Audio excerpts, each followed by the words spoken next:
Okay class अब जो हम यहाँ पे जो हम बात करने वाले हैं वो जैसा कि आप लोगों को प्रीवियसली वाला जो प्रीवियस वीडियो आप लोगों को दिखाया था उस वीडियो में हम लोगों ने ट्रेड रिसीवेबल टर्नओवर रेशियो के बारे में पढ़ा था।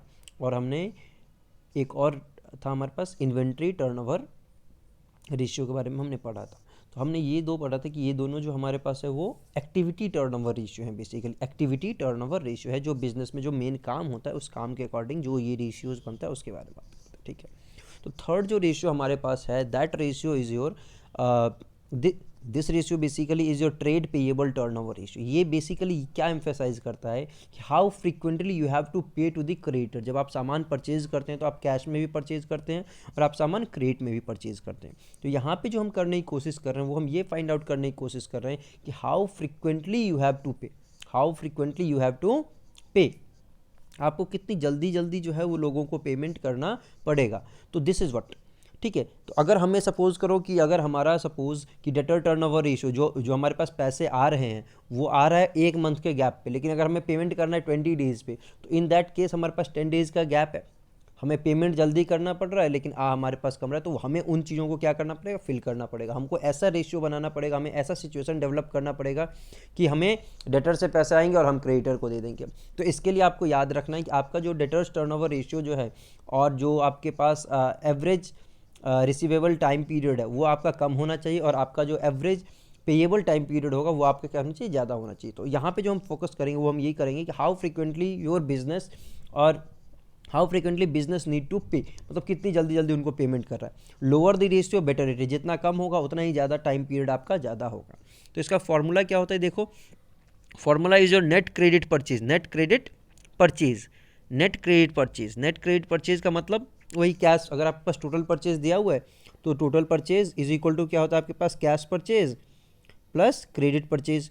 तो हमें क्या करना है, अगर टोटल परचेज में से हमें कैश परचेजेस को माइनस कर देना। अगर कुछ आपने रिटर्न किया है, रिफंड किया हुआ है, तो आप उसको भी क्या करेंगे, यहाँ में से लेस कर देंगे। लेस क्या कर देंगे आप, कुछ भी अगर आपके पास रिटर्न है तो उसको भी आप माइनस कर देंगे टोटल। तो आपके पास नेट परचेजेस ही आना चाहिए। ठीक है, तो ये हो गया हमारे पास net credit purchase divided by net trade payable. Net trade payable, trade payable आपको बताया था ट्रेड रिसीवेबल के दो पार्ट्स होते थे।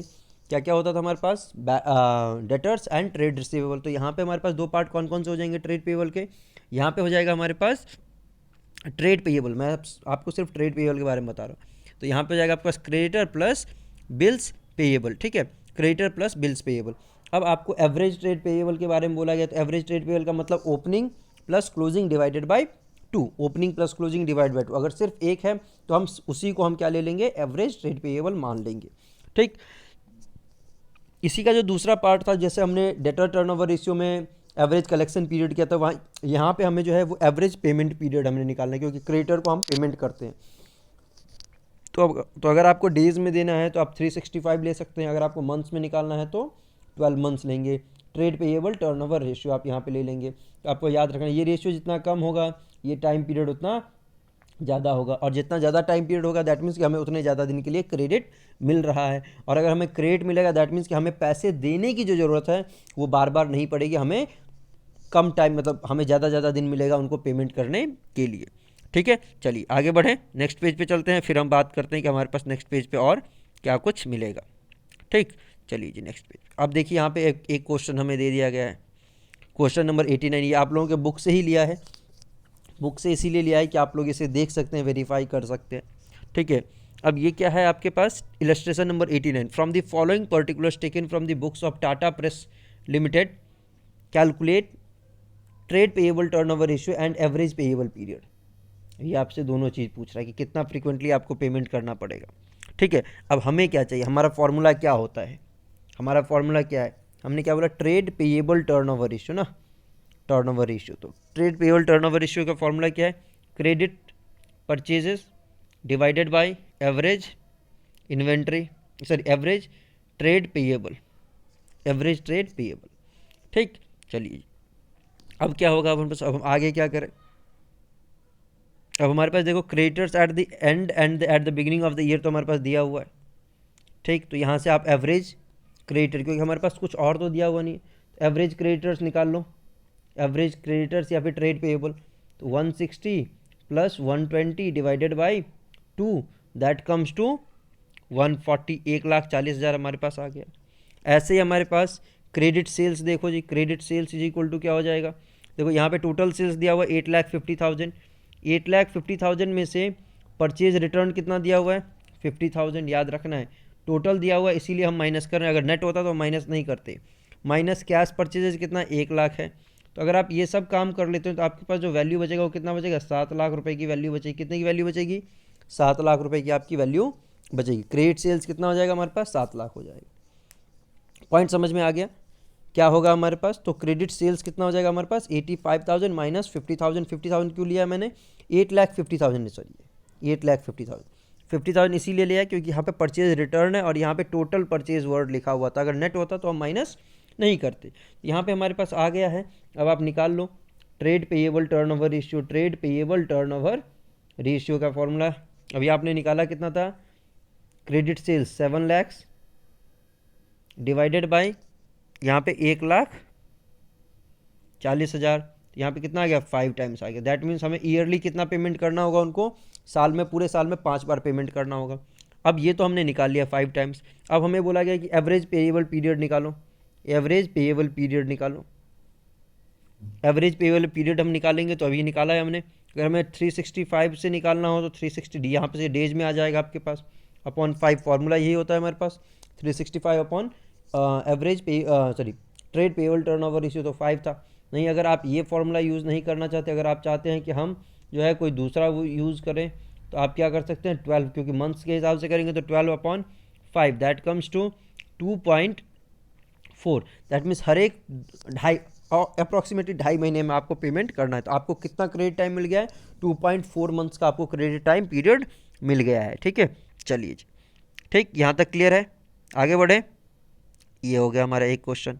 आगे देखिए नेक्स्ट क्वेश्चन क्या है, क्वेश्चन नंबर 92। ये बहुत ही अच्छा सा क्वेश्चन है, ढूंढ के ये क्वेश्चन मैंने लिया था आप लोगों के लिए। ये क्वेश्चन में बहुत सारी चीज़ें हैं जो आपको ध्यान से देखना है कि प्रॉफिट कैसे कैलकुलेट करेंगे, then trade payable trade receivable कैसे हम करेंगे। आपको याद है लास्ट जब हम एग्जांपल कर रहे थे तो लास्ट एग्जांपल में हमें बोला गया था कि closing inventory was 20,000 more than the opening inventory, या closing creditor was 20,000 more than the previous, है ना। तो ऐसे अगर हमारे पास क्वेश्चन आएंगे तो हम कैसे करेंगे, तो ये सब चीज़ हमें पता होना चाहिए। ओके, तो हमें क्या बोला गया, from the following information calculate opening and closing trade payables. अब यहाँ पे याद रखना, हमसे वो ये नहीं पूछ रहा है कि inventory turnover sorry trade payable turnover ratio बताओ, उसने पूछा है कि ओपनिंग और क्लोजिंग ट्रेड पेएबल बताओ हमें। कैश परचेजेज 20% और 25% of total purchases, revenue from operation 10 lakh, ये तो उल्टा पुल्टा है। Gross profit is 25% of revenue from operation, inventory opening inventory is 2,50,000, closing inventory 5 lakh, trade payable turnover ratio is 3 times. Oh, ये तो सब उल्टा पुल्टा दिया हुआ है। Closing trade payable 2,50,000 in excess of the opening trade payable, सब दे दिया है। चलिए जी, अब हमारे पास अगर हम ध्यान से देखें तो हमारे पास क्लोजिंग और ओपनिंग इन्वेंट्री दिया हुआ है, क्लोजिंग और ओपनिंग इन्वेंट्री, और ध्यान से अगर आप देखेंगे तो हमारे पास क्लोजिंग और ओपनिंग इन्वेंट्री दिया हुआ है। ठीक है, रेवेन्यू फ्रॉम ऑपरेशन भी दे दिया गया है। तो यहाँ से आप क्या निकाल सकते हैं, क्या निकाल सकते हैं हम यहाँ से, इन्वेंट्री टर्नओवर रेशियो निकाल सकते हैं, लेकिन ज़रूरत पड़ेगी क्या, ज़रूरत पड़ेगी हमें या नहीं पड़ेगी, हमें ये भी ध्यान में रखना है। ठीक है, ओपनिंग इन्वेंट्री दे दिया, क्लोजिंग इन्वेंट्री दे दिया, ये सब दे दिया आपको, अब निकालें कैसे, सबसे बड़ी समस्या तो ये है हमारे पास, क्योंकि हमारा जो फॉर्मूला है ट्रेड पेएबल टर्नओवर रेशियो का, वो तो ये होता है credit cell divided by average trade payable, average trade payable. अब क्या करें ना, तो सिर्फ हमारे पास ये दिया हुआ है ट्रेड पेएबल टर्नओवर रेशियो सिर्फ 3 दिया हुआ है। अब credit sale is equal to भी हमें नहीं दिया हुआ है और एवरेज ट्रेड पेएबल भी हमें नहीं दिया, तो करें क्या, सॉल्यूशन क्या है हमारे पास, देखना पड़ेगा। फॉर्मूला तो यही रहेगा हमारे पास, अब क्या करें, कैसे निकालें हम क्रेडिट सेल, कैसे निकालें, चलिए बात करते हैं, हम देखते हैं। Cash purchases 25% of total purchases, ठीक है जी। रेवेन्यू फ्रॉम ऑपरेशन दे दिया गया आपके पास इतना, ग्रॉस प्रॉफिट इज इतना, ठीक, तो बोला गया कि हम कैसे निकालें। चलिए, रेवेन्यू फ्रॉम ऑपरेशन तो हमारे पास आ गया, ओपनिंग इन्वेंट्री, क्लोजिंग इन्वेंट्री। तो अगर आप ध्यान से देखेंगे तो एक फॉर्मूला होता है हमारे पास, cost of goods sold is equal to होता है opening inventory plus purchases minus closing inventory plus direct expenses. तो डायरेक्ट एक्सपेंसेस से रिलेटेड हमारे पास कुछ दिया हुआ नहीं है, तो इसको इग्नोर करो, ये फॉर्मूला हमारे पास दिया होता है। अब आपके पास COGS हमें पता करना है, ठीक है, ओपनिंग इन्वेंट्री ये सब हमारे पास दे दी, ये फॉर्मूला याद रखना है आपको, सिर्फ मैं समझा रहा हूँ ये, ठीक।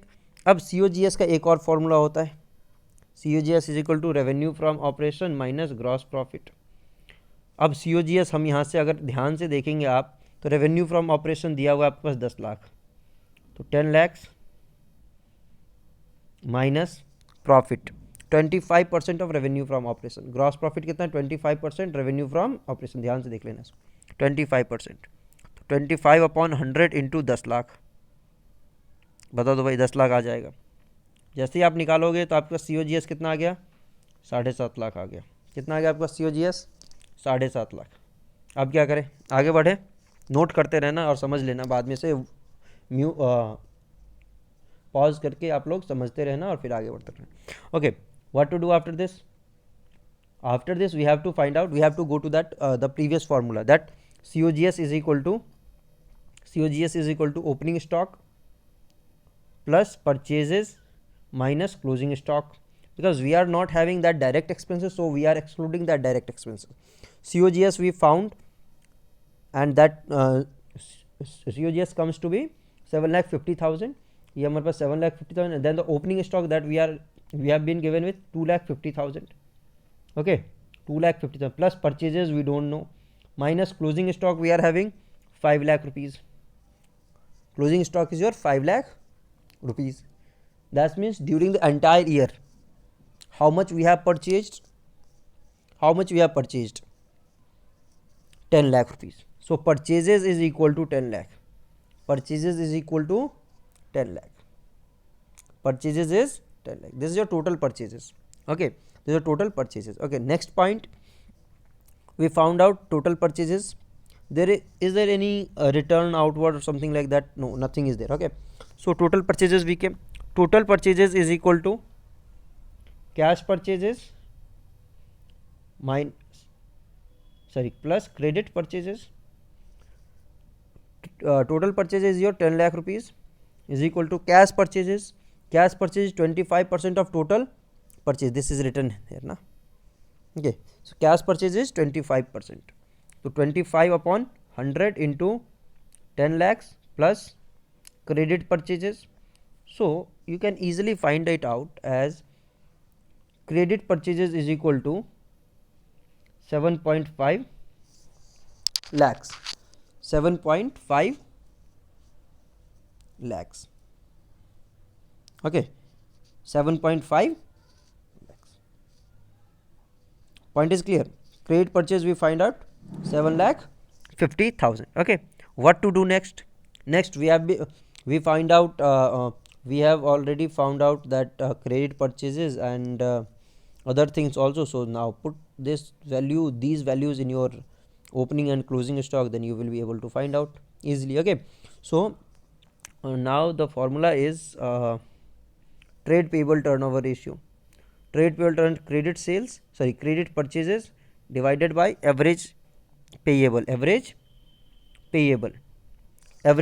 Okay, trade payable, what was trade payable ratio was 3 times. 3 is equal to credit purchases was 7,50,000. We have written 7,50,000, but average trade payable we don't know, average payable we don't have any idea, and average payable comes when you solve that one na, then the average payable आ जाएगा हमारे पास 7,50,000 divided by 3, that comes to 2,50,000. Now put the formula. Opening closing trade payable was 2,50,000 in excess of the opening. This came na, this one. Okay, good. Closing was 2.5 lakhs excess of opening. Opening is equal to x, closing is equal to x plus 2.5 lakhs. and average is given as 2.5 lakhs. So you can easily find out what will be our answer. Okay, so put all these things together. 2.5 lakhs is equal to x plus 2.5. This is what we have done just now. 5 lakh is equal to 2x minus 2.5. Okay, then 5 plus 2.5 is equal to x, 2x, and now you find out what will be the value. Now you can easily find out the values what we have to, whatever we are supposed to find out. That means we have to find out opening and closing. So from this equation you can easily find out the value of x, or that x is your opening trade payables. Okay, so from there you can easily find out the values. Okay, so now let's move to the another question, another part, that is your working capital turnover ratio. और working capital turnover ratio में हम क्या पढ़ेंगे, क्या हमें करना क्या था. वर्किंग कैपिटल टर्नओवर रेशियो है क्या? Basically working capital turnover ratio ये बताता है कि आपका जो, देखो जब भी हमारे पास वर्किंग कैपिटल का फॉर्मूला क्या होता है, current assets minus current liabilities. That means it is a combination of current assets and current liabilities both. But when we are talking about okay, so this one we were talking about that working capital turnover ratio. तो आपको ध्यान रखना, working capital turnover ratio जब भी हम बात करें, this is the overall पूरे कंपनी के, पूरे ऑर्गेनाइजेशन के कैपिटल के वर्किंग के बारे में बात कर रही है. This is not talking about the only a part. Trade receivable turnover ratio से जो आपका इन्वेंट्री टर्नओवर रेशियो था उससे ये कहीं ज़्यादा बेटर है. क्यों ये ज़्यादा बेटर है? बिकॉज इन्वेंट्री में सिर्फ और सिर्फ इन्वेंट्री के बारे में हम बात करें, लेकिन यहाँ पे हम ओवरऑल ऑर्गेनाइजेशन के वर्किंग के बारे में बात करें. यहाँ पे सब कुछ इंक्लूड हो जाता है वर्किंग कैपिटल में. टोटल करंट एसेट्स आ जाता है और टोटल करंट लायबिलिटीज़ आ जाता है. ठीक है, तो आपको याद रखना है कि higher the ratio better it is, but we have to be very careful कि हमें वेरी हाई नहीं जाना. वेरी हाई हम कैसे कंपेयर करेंगे? एग्जैक्टली सेम आप लोग सही सोच रहे हो, इंडस्ट्री के ट्रेंड के हिसाब से. अगर बहुत ज़्यादा हो जाएगा तो ओवर ट्रेडिंग हो जाएगा. ओवर ट्रेडिंग का मतलब समझ रहे हो, हमारे पास सामान लेने के लिए तो बहुत सारे लोग आएंगे लेकिन हमारे पास सामान होगा ही नहीं. ठीक, तो वर्किंग कैपिटल टर्नओवर रेशियो का फॉर्मूला क्या है? Revenue from operation divided by working capital. In case if revenue from operation is not given, then you can take cost of revenue from operation. Okay, so like this you can have this formula. तो ये आपको ध्यान रखना है. आपके पास दो चीज़ें हो सकती है, या तो रेवेन्यू फ्रॉम ऑपरेशन होगा या फिर कॉस्ट ऑफ रेवेन्यू फ्रॉम. अगर in most of the cases you will find out this one only, that is revenue from operation, then your working capital का formula that we have learned in the earlier classes also, that current assets minus current liabilities. Current assets और current liabilities को minus करोगे तो आपके पास working capital आ जाएगा. और भी बहुत सारे फॉर्मूलेज मैंने आपको लिखवाए हुए हैं कि आप कैसे फाइंड आउट कर सकते हो. ठीक है, तो उसको देखना है एक बार, क्योंकि आपके लिए फॉर्मूला बहुत ज़्यादा इंपॉर्टेंट है. सो द नेक्स्ट जो क्वेश्चन हमें करना है, this is your illustration number 94. Current assets is given as 12 lakhs and current liability is given at 2,40,000. credit sales is given at 24 lakhs. cash sales, credit sales is 24 lakh and cash sales is 5 lakh. sales return is 40,000. calculate working capital turnover ratio. तो बहुत ही directly आपके पास दे दिया गया है.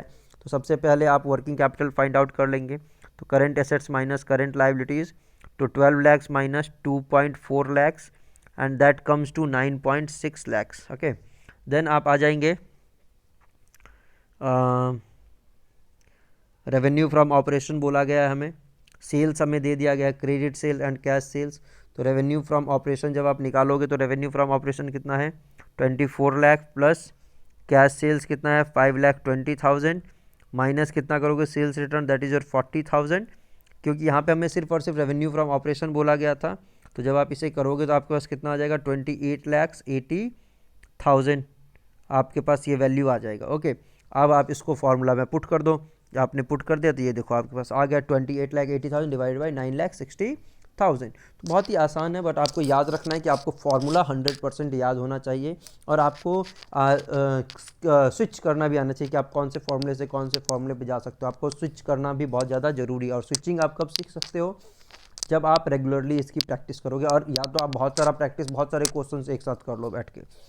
आपको इस chapter से एक क्वेश्चन 3 नंबर का तो आना ही है, 3 से 4 नंबर का एक क्वेश्चन आता है, फिर 1-1 नंबर के और भी क्वेश्चन आपके पास आएंगे।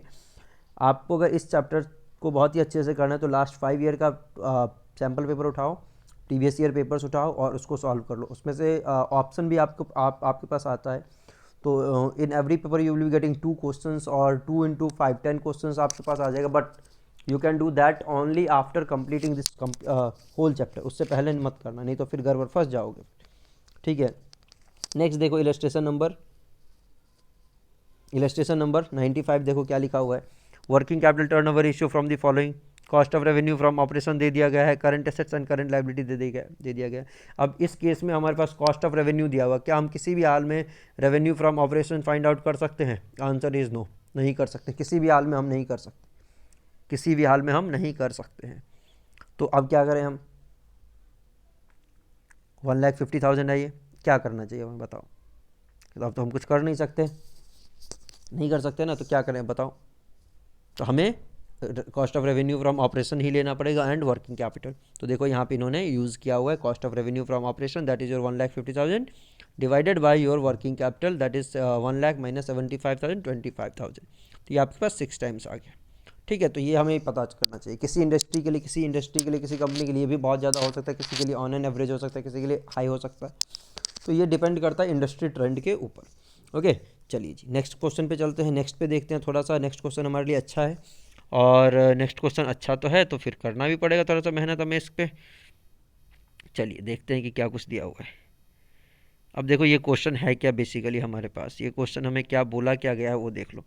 Calculate working capital turnover ratio from the following information, revenue from operation is 12 lakh, current assets 5 lakh है, total asset is 8 lakh, non current liability 4 lakh, share holder fund is 2 lakh. मतलब सब उल्टा पुल्टा दे दिया गया हमारे पास। रेवेन्यू फ्रॉम ऑपरेशन सिर्फ एक दिया हुआ है, हमें करंट एसेट्स फाइंड आउट करने के लिए फॉर्मूला यूज़ करना है। ठीक है, चलिए जी, तो यहाँ पे हमने यही देखा है कि अगर हम देखते हैं कि total assets is equal to total liability होता है, और टोटल एसेट्स में हमारे पास करंट एसेट्स भी होता है प्लस नॉन करंट एसेट्स भी होता है। इसमें हमारे पास शेयर होल्डर फंड हो जाता है टोटल लाइबिलिटीज़ में, प्लस नॉन करंट लाइबिलिटीज़ हो जाता है, प्लस करंट लाइबिलिटीज़ हो जाता है। अब आप इसको वैल्यू पुट करो, हमारे पास होता है क्या भाई, current assets minus current liability is equal to होता है ना वर्किंग कैपिटल। तो यहाँ पे देखो शेयर होल्डर फंड तो आपके पास यही रह गया, प्लस नॉन करंट लाइबिलिटीज़ रह गया, और नॉन करंट ये तो इधर आ गया, तो इसको नॉन करंट एसेट्स को माइनस कर दो इसमें से, नॉन करंट एसेट्स। तो ये जो हमारे पास आएगा यहाँ से हम निकाल सकते हैं वैल्यू। यहाँ पे शेयर होल्डर फंड आपके पास दिया हुआ है, पुट करो वैल्यू। नॉन करंट लाइबिलिटीज़ हमारे पास देखो कुछ दिया हुआ है, टोटल एसेट्स में से अगर हम करंट एसेट्स को माइनस कर देंगे तो जो वैल्यू आ जाएगा वो हमारे पास क्या आ जाएगा, नॉन करंट एसेट्स आ जाएगा। नॉन करंट लाइबिलिटीज़ देखो 4 लाख रुपए हमारे पास दिया हुआ है, शेयर होल्डर फंड हमारे पास 2 लाख रुपए ऑलरेडी दिया हुआ है। तो अब आप निकाल सकते हैं डायरेक्टली आपके पास वैल्यू क्या आएगा। तो बेसिक ऑल इन ऑल कहने का मतलब ये है हमारे पास जो भी हम क्वेश्चन करें, चाहे जो भी हम क्वेश्चन कर ले, उनसे कोई भी फ़र्क नहीं पड़ने वाला है। फ़र्क किस चीज़ से पड़ने वाला है कि आपको फॉर्मूला आता है या नहीं आता है। आप कितनी भी प्रैक्टिस कर लें, आपको फार्मूला नहीं आ रहा है, आप बुक के पीछे से फार्मूला देख देख के काम कर रहे हैं, तो वो किसी भी काम का नहीं है। ठीक है, बाय दिस टॉपिक आपका जो ये जो थर्ड जो रेशियो था, that is your that is activity ratio, वो आपका कंप्लीट हो जाता है। Tomorrow you will be getting 2 more videos on that profitability ratio. वो भी बहुत छोटे छोटे से हैं, हो सकता है कि एक ही वीडियो में पूरा का पूरा क्लब कर दिया जाए, ख़त्म कर दिया जाए उसको। एंड आप लोग उसे बैठ के घर पे बैठ के उसे अच्छे से प्रैक्टिस करो और फिर आगे बढ़ते हैं। ठीक है, डाउट्स के लिए आप ओपन है, कभी भी आप पूछें, कुछ नहीं होता है। ओके, चलिए।